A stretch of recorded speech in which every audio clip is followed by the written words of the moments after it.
Thank you for joining us today on the Perioperative Playbook, a Sullivan Healthcare Consulting podcast. I'm your host, Stephen Spake. I am a senior consultant with Sullivan Healthcare Consulting, and I'm excited to introduce my guest for this episode, Mr. Randy Heiser, the president of Sullivan Healthcare Consulting.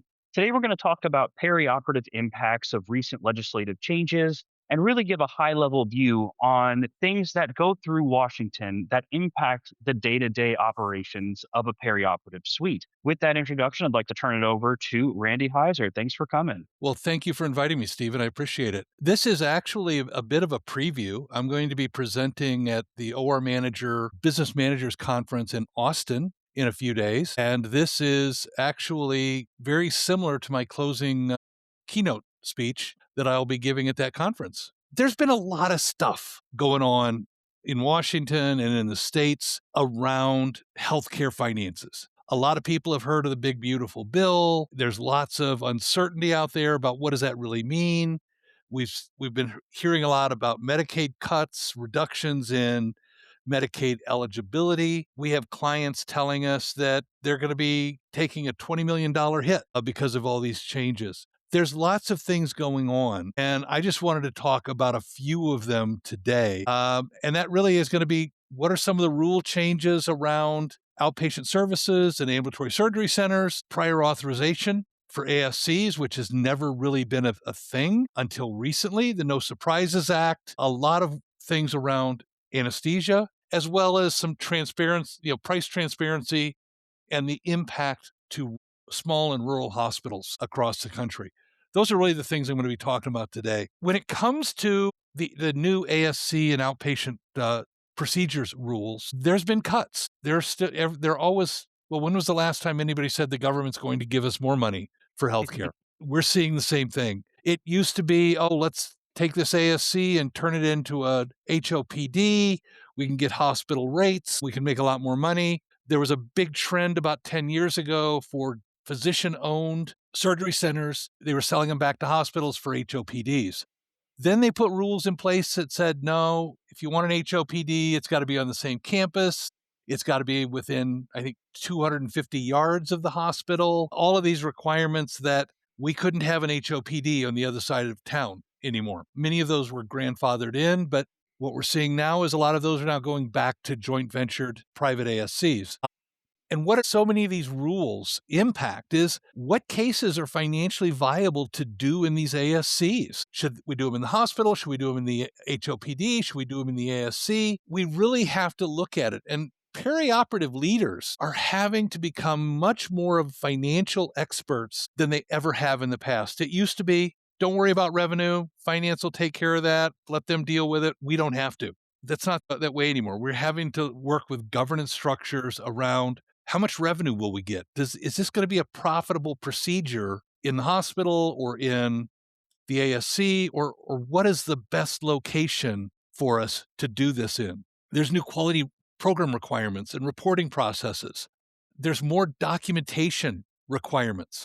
Here again, when was the last time the government ever said you'd need to document less? Every time we turn around, there's more documentation requirements. And that's a trend that's never going to change. We are still going to see a lot of outpatient migration. We're seeing it a great deal right now, particularly in GI. GI procedures in a hospital almost universally loses money. When you look at what you're reimbursed, not at your charges, but what you're reimbursed. I can charge $1 million for it, but if I'm only getting $338 reimbursed, that's what I have to look at. And that's always a tough thing to get out of finance, but we need to be looking at that. So we're going to see more outpatient migration. We're going to see more and more GI procedures going out to freestanding digestive health centers. We're going to see more and more cases that were traditionally inpatient being done in ASCs. I think right now we're at about 70% of all primary total joints, hips and knees, are being done in ambulatory surgery centers today. 10 years ago, actually pre-COVID, it was less than 10% were being done in freestanding ASCs. So that has been a significant sea change in where those cases are getting done. And we're seeing more and more orthopedics moving out of hospitals. We're seeing more spine cases being done in ASCs than ever before. We're going to continue to see that migration. Looking at some of the pre-surgery documentation. More procedures are undergoing medical necessity testing, which is going to be looking at were all of these things that says this patient needs this procedure, were they documented in the H&P? We all know you get some H&Ps that are 3 lines long that contain nothing that would help with medical necessity testing. So having a top-notch PAT program, possibly even creating H&P services with nurse practitioners or PAs that work for the hospital, having these kinds of things available so that we can get good documentation, good H&Ps with everything that we need to pass medical necessity testing will help us reduce denials, will help us improve reimbursement. And it's through this that we can make really effective pre-admission testing, pre-anesthesia screening, whatever you want to call it, but all of these preoperative programs much more cost effective than they have been in the past. We need to also be looking at coding. We recently saw a hospital that did not do very good coding. They brought a coding expert in, they took a look at their procedures, and they were able to triple the reimbursement for orthopedic procedures. Because they weren't doing the coding correctly, because what was being documented in the chart and in the EHR was not conducive to getting the right codes with all the right modifiers and everything else to maximize reimbursement. So if we're just looking at that kind of chart in a lackadaisical manner, it's costing us money. We need to look at that. So let's take coding for an example. If we were having this conversation with a governance unit right now, like a perioperative executive committee, how would you recommend they start investigating if this is something that is regularly impacting their budget? Where do they start? Well, the first step is we've got to figure out a way to effectively communicate with finance. And that's something that operating rooms have never done well. Because first of all, with some of these things, I do the procedure today, I document it, it goes off into a black hole, and somebody else in finance deals with it. Patient accounting, whatever, we don't see it again. When there are issues, we don't necessarily hear back about them. You didn't sign your charts, you didn't do this, you didn't do those we hear about, but why was this coded in a way that our reimbursement was 30% of what we normally get?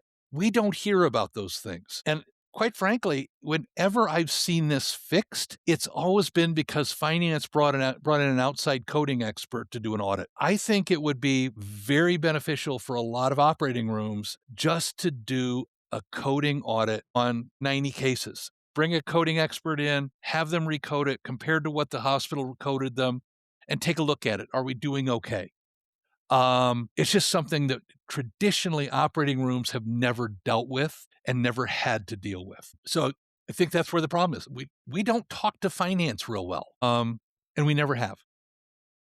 Yeah, that's a great point that you bring up. And I really appreciate that you recognize how sophisticated OR leadership is going to have to become. And not necessarily to the point of a finance officer that knows exactly what the numerical difference is between A and B, but at least having a basic understanding as that clinical leader of which levers need to be pulled to impact the final budget is going to be a significant update from 5, 10, 15 years ago.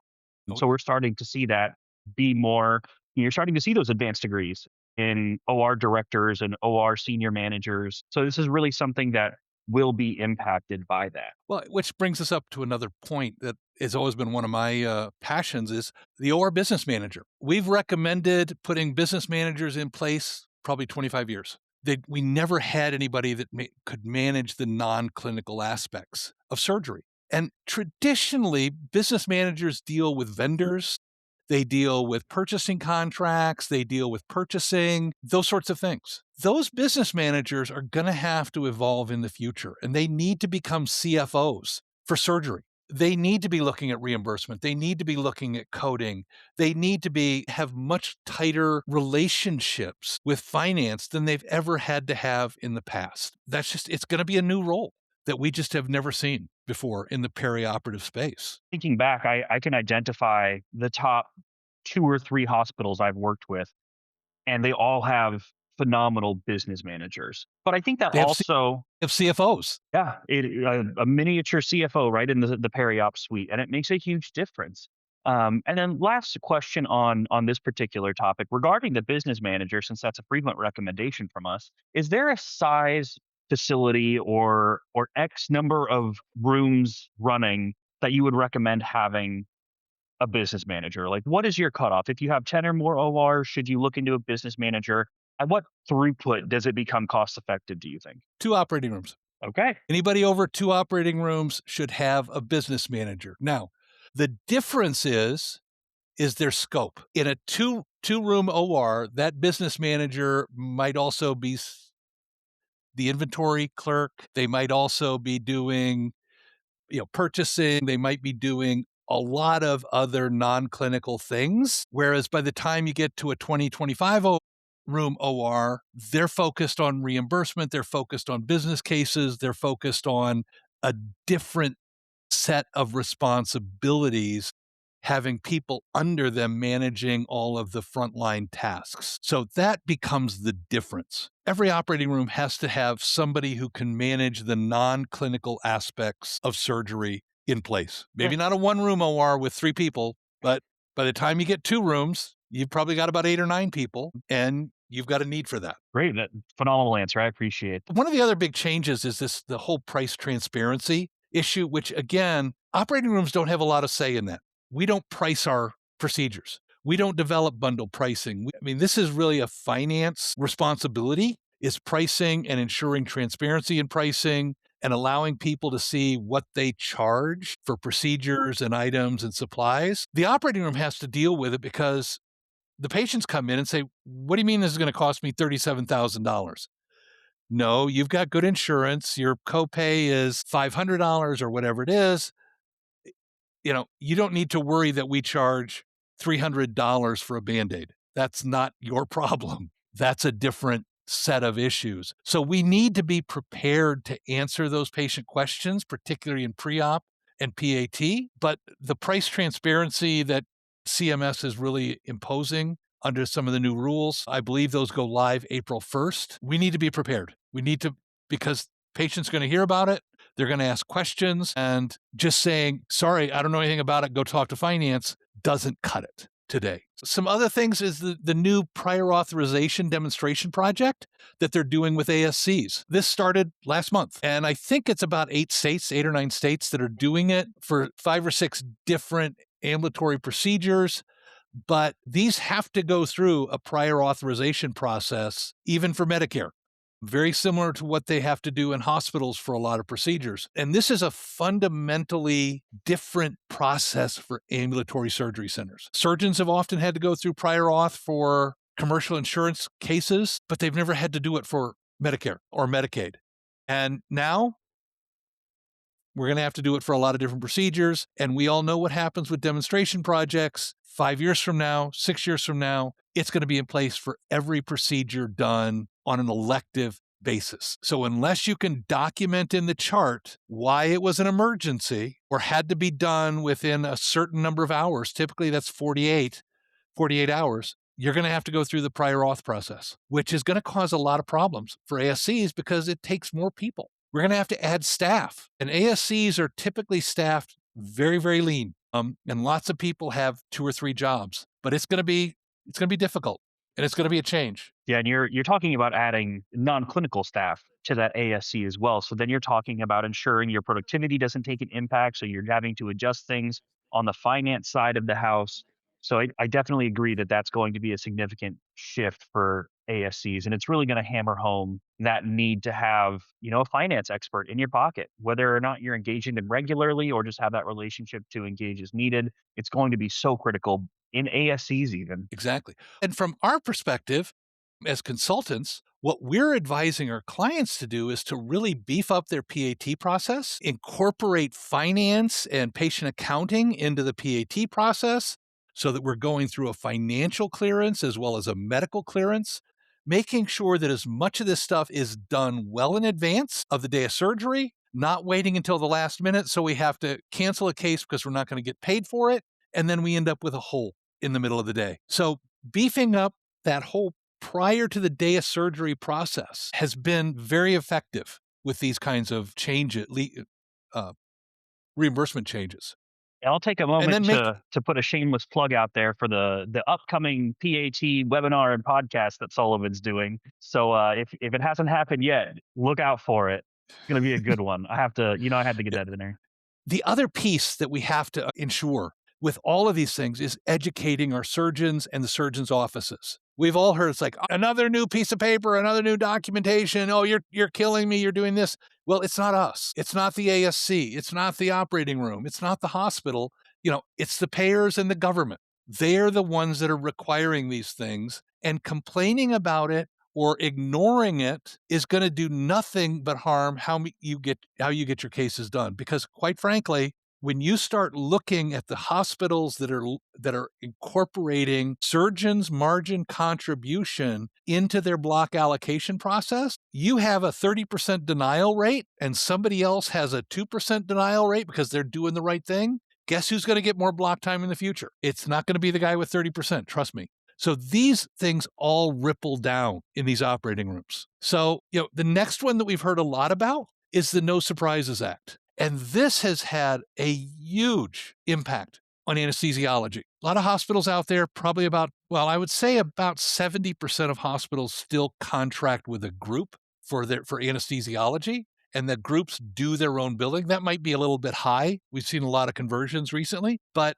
a lot of hospitals contract with an anesthesia group that does their own billing, and we've never had to worry about it. If they don't have contracts with our payers, with the same payers that we have contracts with, they would just bill it, and they'd bill a big sum of money to the patient to make up for whatever they didn't get. Well, under the No Surprises Act, they can't do that anymore, and they can't collect that. So they end up having to bill the same that they would bill if they had a contract. And so that has taken a tremendous amount of private pay and copay money out of the pocket of anesthesia. Ambulance companies have also had to deal with this a lot, and it's reducing the cost to patients, but it's impacting many of our groups that we work with. It's impacting hospitals to some extent for out of network. Hospitals have not been the big loser when it comes to the No Surprises Act. Ambulance companies, anesthesia, some of these other areas have had a much more negative impact. With that negative impact to anesthesia groups, do you think that impacts the hospital via subsidy as like a tertiary effect, or is that yet to be seen? Anesthesia is a cost. They have to pay people. They collect a certain amount of money. And if you want a certain amount of coverage, there's a gap. And the hospital has to pay that gap. With the No Surprises Act, that drove the average reimbursement or collections per billed unit, which is the metric we use for anesthesia. It drove that down. We're now down into the average of low 30s for reimbursement. 15 years ago, we were in the high 60s when the average anesthetizing location generates about 10,000 billable units. Guess what? That's $330,000 in revenue generated per year from that location.